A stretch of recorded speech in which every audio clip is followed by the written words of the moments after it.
Hey everybody, we've had a lot of requests on how to properly clean a walleye. I just assumed that most people knew how to clean a walleye, but I always forget every day more and more people are getting into walleye fishing. Let me show you how I clean a walleye and how you get the most out of your fish. So bleed your fish out about 5 minutes before you come in, cut their throats, and I use a pruning shears to cut them with. And basically once you cut them like that, you just leave them in the live well, keep that water flowing like that. By the time you get in, get the boat on the trailer. Legally, you have to drain the water, which is perfect. So pull the boat out of the water, pull the plug on the live well, and it's a done deal. Fish are typically dead. They're all bled out and ready to be cleaned. First thing I do is take the cheeks out of each side. So just cut down in, and then I make a little nick right there, and just take your finger, and that rolls right off of there. So simple.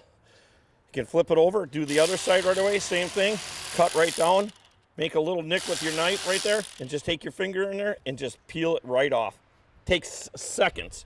Here's another thing I love to do is take the wings off of a walleye. So basically what I do, go down underneath the fins right there, cut down, cut back up, just like that. And basically what I do is I bread it right up and throw that whole thing right in the deep fryer, and I basically just peel when it's fried, I peel that right off, and I love to eat the fins. Next thing I do, always point your knife towards the head of the fish at a 45-degree angle.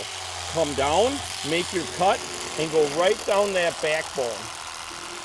Right down, leave a part of the tail attached, and why you do that, so you got somewhere to grab. So what I'll do now is I got the rest of the fish to grab, I push my knife down, basically run it down flat, boom, that's part of it's done. So I'll reverse the fish, the same thing, go forward with the knife so you get everything you can out of the fish, go down, same thing, leave that attached, flip it over. Now that's done right there. There's the carcass, throw it in a bucket.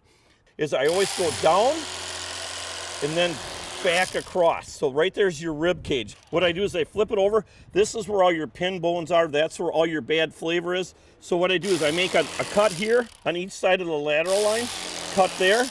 And now what you'll see I'll do is I'll take my hand, crimp the other two pieces, the top and bottom fillet, and just pull like that, and all that bone comes out of there. And that's all the nasty meat.